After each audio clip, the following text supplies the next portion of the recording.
Hello, this is Sarah Noel Block, CEO of Tiny Marketing, and this is On Air with Tiny Marketing. Today, we are going to talk all about webinars. Many of you have said that you have webinar fatigue. We all sat through many webinars over the past year, and they're still going to be a part of the strategy going forward for the foreseeable future. We're still going to be on webinars. Whether it be straight virtual events or hybrid events, webinars will be a part of our marketing lives. But we need to step it up. We need to make them more engaging and interesting. And today I have Ashley Leveque of Demio. She's the marketing director for Demio, one of my favorite webinar platforms. And she's going to teach us how to create more engaging webinars. So stay tuned. We'll be right up with her.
Hey, Ashley. Hi. Thank you so much for joining me today. I'm so thrilled. Thank you for having me. I can't wait. Same here. Can you introduce yourself to the audience? Yeah, absolutely. I'm Ashley Leveque. I'm the director of marketing at Demio, which is a engagement marketing platform designed to make marketers' lives a lot easier than they already are. So we're a browser-based webinar platform. We're changing marketers' lives every day. Truly, you are. I have a few clients that use Demio, and I became enamored with Demio. Like we were chatting before this show, I think of Demio like the Squarespace of webinars. It's simple to use, it's streamlined, and you could do everything that you need to do right in that platform. Yeah, that's exactly the goal. I mean, webinars are super stressful for the majority of people. Even if you have a big team, even if you have a ton of content marketers on your team, even if you have 5 different people touching your webinar campaign, they can still be stressful. And so we're trying to make it as easy as possible and let people feel super confident and capable. We want marketers to be like, yeah, I am a revenue generator. I am impacting business and the bottom line. And I can actually point to that through my webinars. That's really the goal. Yes. And webinars are a huge factor in converting audience, people who are just leads into actual customers. It's because people get to know you, they get to build trust that way. And it's a lot easier to want to work with someone when you feel like you know them a little bit better.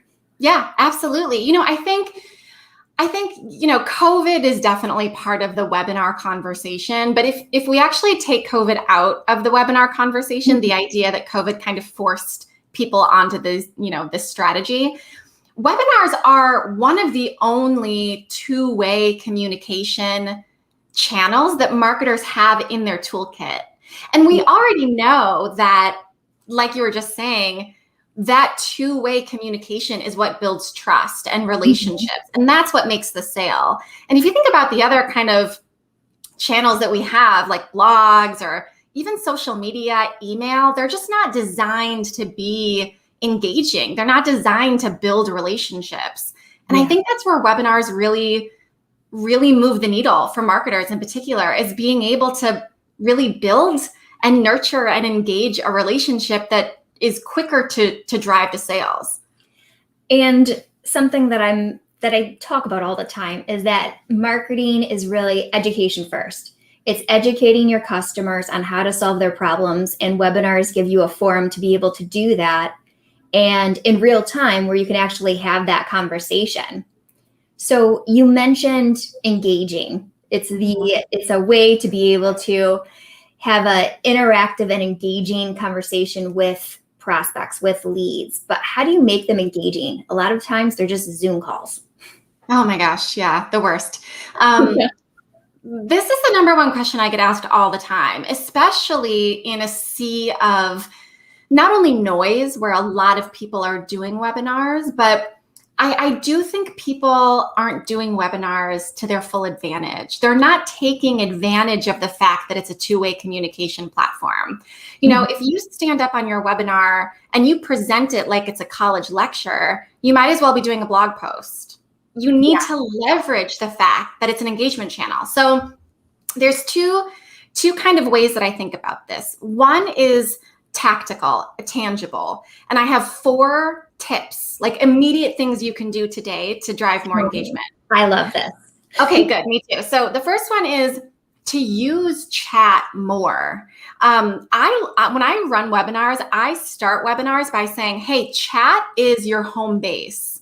So ask questions throughout the entire session, and then you, my attendees, answer each other's questions.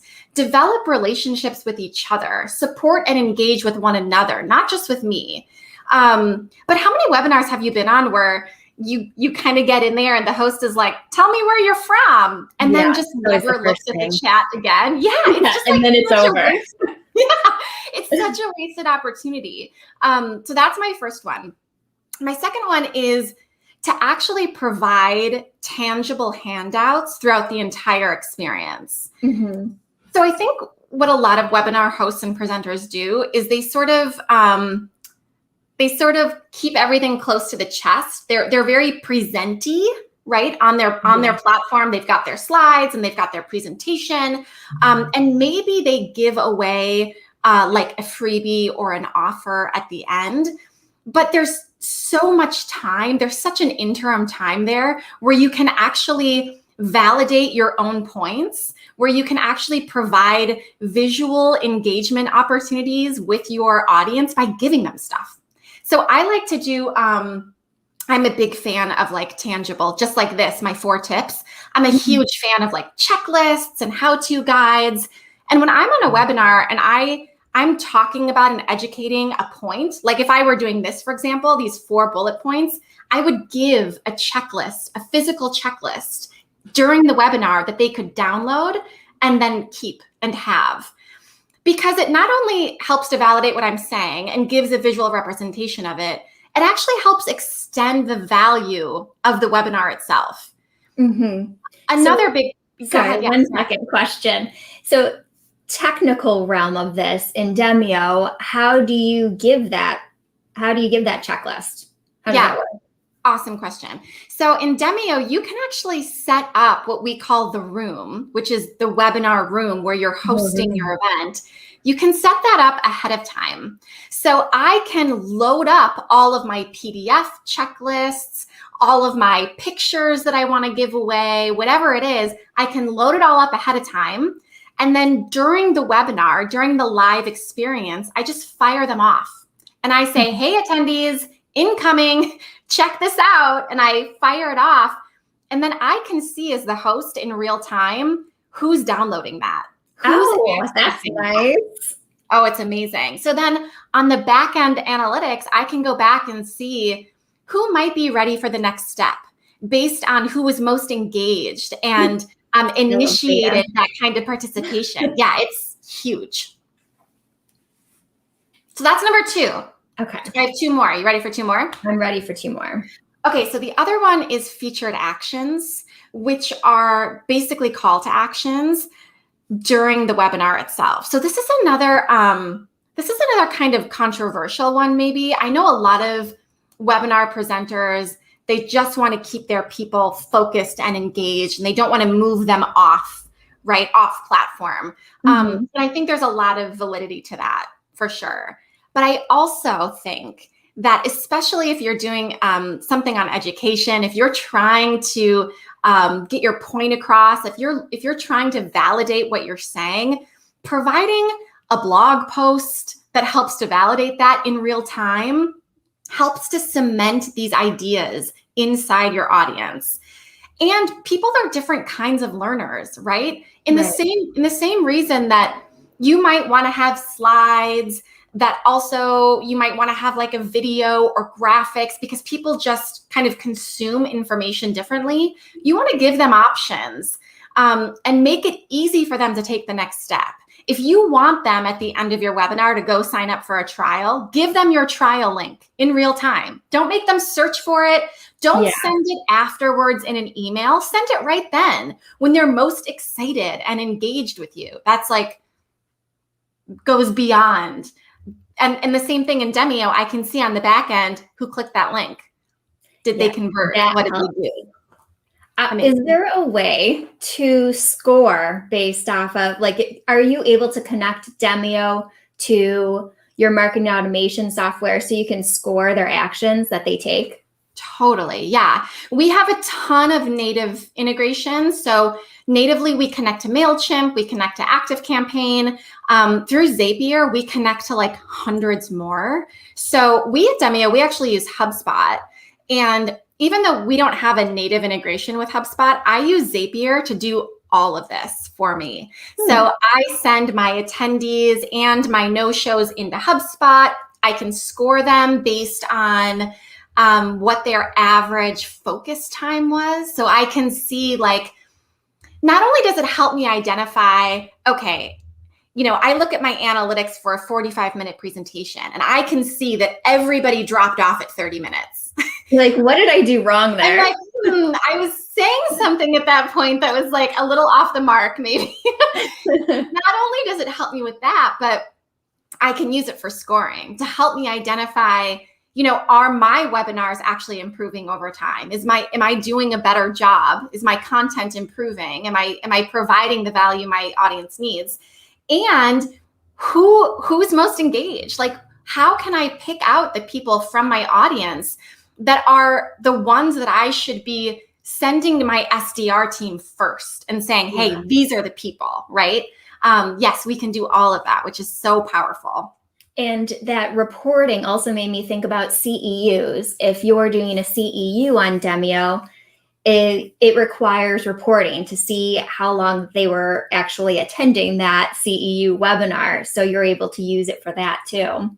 Absolutely. Absolutely. Yeah, it's really powerful to be able to see. I mean, again, we're trying to make marketers' lives easier. We want to not only give you the results that you need, like that lead scoring and helping move them down the funnel, but we also want to make you better. So like seeing where are they dropping off, helping you identify, okay, 45 minutes might just be too long. How can I work to make 30-minute webinars our new template, our new constant?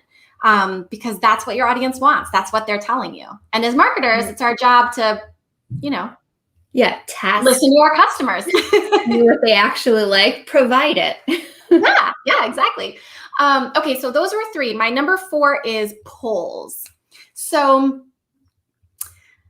my secret trick on the way that I use polls in webinars is not to do like Do you like Star Trek or Star Wars better? Like I get a lot of polls like that in webinars, which I get it. They're trying to be sort of like engaging. Conversational. Yeah, but they're irrelevant, and if anything, they're just sort of like, I use polls to actually inform my webinar content.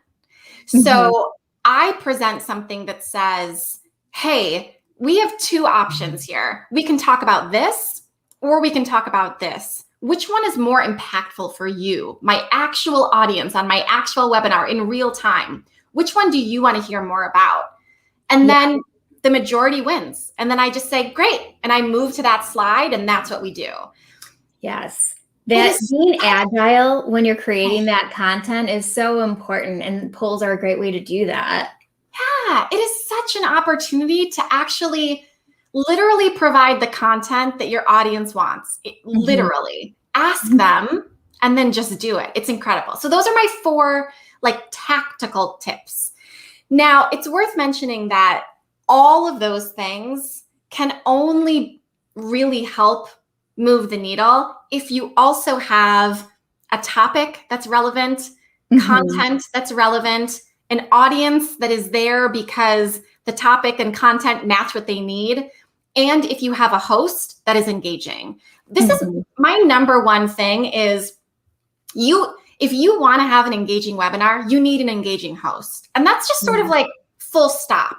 Now, what that might mean is that organizations need to get sort of comfortable with the idea that maybe it's not who they think it should be that's presenting their webinar. Is such a good point. Like maybe the admin assistant is really engaging and has a background in improv, for example, and maybe the director is, feels uncomfortable public speaking. It doesn't necessarily need to be someone in a leadership role who's providing the information. No, absolutely. And oh my gosh, I think about this all the time when, I get asked a lot about, well, I have subject matter experts. Like, shouldn't they be the ones on the webinar presenting the material? And you have 2 options here. If your subject matter experts are not confident in front of the camera, are not able to be agile and flexible, and are not engaging, then absolutely not. You can train them on that stuff maybe, and then try that.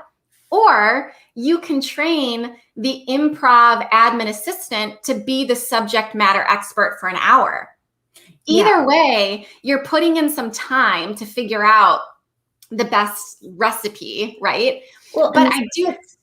Sorry. The subject matter expert could also be moderating the chats and answering questions there. Yes. And this totally depends also on like, where is your webinar in the funnel? Like if you're doing a top of funnel webinar, you don't need a subject matter expert. You're just introducing your brand, right? Sure. Your people are in the awareness stage. You don't want to be doing product demos on your top of funnel webinar anyway.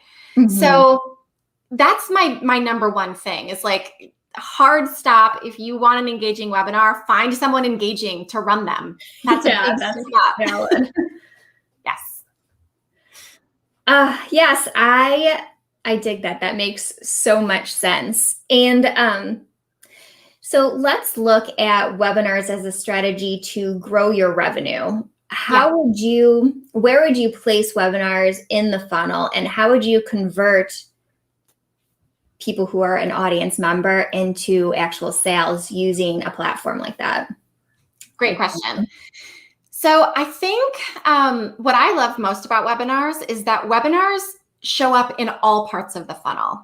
So a few examples. Top of funnel webinars, super common, right? That's what we typically call like thought leadership, education. Sometimes those are panels or, an industry leader kind of thing. And the goal of those webinars is really usually to introduce your service, product, brand, company to people that fit your ICP. Sort of like a, hey, here we are. The goals of that webinar, now I'm getting into like KPIs and stuff. Love it. Is probably not sales immediately following that webinar, right? I mean, thinking again about like topic and audience and content, if you're just introducing yourself to this market and you're going to close your webinar with a sales offer, you might not see the results that you want to see because it's probably not the best offer for where those people are in their experience with you.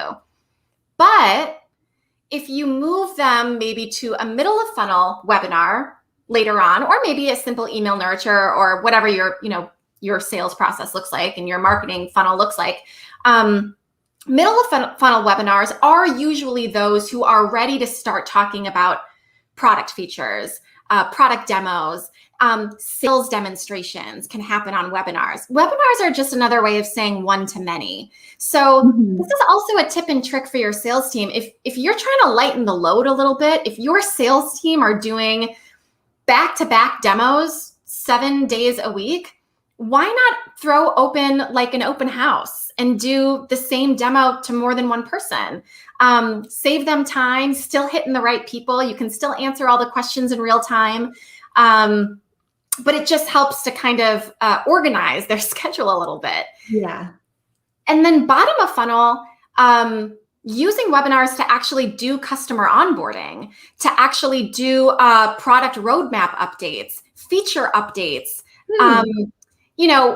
I love customer webinars that are like milestones. Congratulations for being our customer. Here's a VIP event. Like, let's talk about wine and cheese or like whatever. I know people are doing such cool things. But I think the point is that obviously depending on your funnel and your process, webinars can move the needle all over the place. And we have to stop thinking about webinars as exclusively one place or another, and rather think about our webinar strategy as a more holistic funnel strategy of how do I move people from here to here? How do I use all of my marketing tools to do that and all of my sales tools, and how webinars might come into play there? Because we're seeing our customers do, webinar to webinar to webinar to close. I mean, it's just because, again, you no longer have to get on a plane and fly to San Francisco to make the sale, right? So we're in a world now where businesses have actually formally shifted their sales and marketing processes to accommodate virtual. So you can make the sale online. So leverage that, leverage the opportunity to do it. Totally. It doesn't have to be one-to-one anymore. Exactly right. With Demio, you also have the option to do on-demand webinars and automated webinars. So when you're doing it, and it might be sort of a hybrid where some is recorded, some is live, or it's completely on demand, how do you make those engaging? Oh, I love this. So on-demand and automated are by far the biggest tip that I give to small marketing teams, for one. Those small marketing teams of like one or two who are like, webinars are so scary. Yeah. I don't have the resources to do a live webinar all the time. Great news, you don't have to. Put together an automated webinar, throw it on your website, literally generate leads while you're sleeping. There are still a lot of opportunities to make that engaging. So obviously you still have some of the chat functionality. You can still receive those chat messages as people are watching your on-demand videos. You can reply to those. People love to do these hybrid events where they're technically live events, but they're showing the content of the live event is a pre-recorded video. Yeah, that happens a lot more often than people realize. A lot more often. And I think, what Demio does really well is you're able to actually upload your video so that you don't have to deal with screen sharing and you don't have to deal with streaming quality. You can actually upload it live into the platform. So it's really seamless. This really benefits those users who are a little nervous on camera maybe, or get a little scared about presenting, material in real time. But they come on live, they press the start button, they play the video, and then they manage the chat. They continue to use those 4 options that I mentioned: chat, handouts, featured actions. You can still do all of that while your pre-recorded content is playing. So there's still incredible opportunities to really drive a sense of relationship building without feeling like you have to sacrifice your own confidence to do it. Yeah. And yeah, the people, like my background is as a one-person marketing department. So everything I do is about systemizing, streamlining, automating. So this is exactly up my alley. Yes. It's sort of this weird hidden secret that not enough people are taking advantage of. We hear a lot from customers who are saying, especially now, I'm just tired. Like I can't do webinars are producing great results for us, but I don't have the bandwidth to do 5 live webinars a month. And I'm like, great, stop doing 5 live webinars a month. Yeah. Throw some, especially your evergreen content, your best content that is going to live forever should be on demand, and it should be living on your website until it's no longer relevant. Yeah, it's dated. You'll continue to get those leads. Continue to get those leads. And again, about extending the value, even when you do a live webinar, you run a beautiful live webinar. It was incredible. You were on point. You looked great. Everything was working right. And then it's over. And you should be taking the recording of that video and turning it into an on-demand video. Extend the value. This is the other thing I see a lot of marketers struggling with, is they spend so much time planning and organizing and getting great guests and doing promo for their webinar. And then it's over and it's like, woof, we're done. Yes. And then they don't use it. Repurpose everything. Take that webinar video and turn it into social media videos. Turn it into a nurture campaign. Turn it into a blog post. Turn it into an ebook. I mean, the options go on and on. And then your hard work doesn't go to waste. It wasn't just 60 minutes and done. It really extends the life of your content that you worked so hard to put together. Yeah, I can't think of any type of content that it doesn't make sense to repurpose it for other elements, other media types. Totally. Yeah, totally agree. So before we wrap up, before we talk about the upcoming webinar, I want to ask you to explain to the audience, what is the difference between on-demand and an automated webinar? Yeah, great question. So both use pre-recorded content. So you upload a pre-recorded video for an automated event or an on-demand event.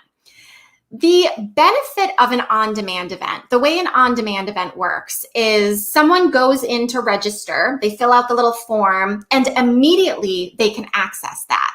They can immediately be brought right into the room and see it in real time. Now, the reason this is powerful is because think about the journey your registrant goes through, right? Maybe they see a promotion on social media, maybe they check out your website. They start to kind of read the description of your webinar and they're like, oh my gosh, I am so excited for this. I am all in. They go in and they register and they're all hyped up. And in the moment that they are most excited, they can access your content, right? Yeah. You're literally grabbing them when they are most engaged and ready for you. Automated events are scheduled events, just like live events are, but they're still using that pre-recorded content.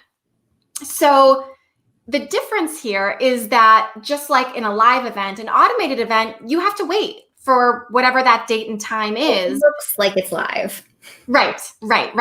And your registrant has to wait until that date and time that you've scheduled it. It's still a scheduled time. So a couple of differences there, but the main leverage point is if you get nervous being in front of a camera, or if you're a small team and you just don't have the bandwidth to do live all the time, pre-record your content. You can pre-record a talking head video like me, boop, boop. You can pre-record yourself just moving through slides, all in any of the above, and just upload it and then go. It's basically done for you. Yeah, and you can do that whether it's a live webinar, automated, or on demand. You can always pre-record if you're not comfortable.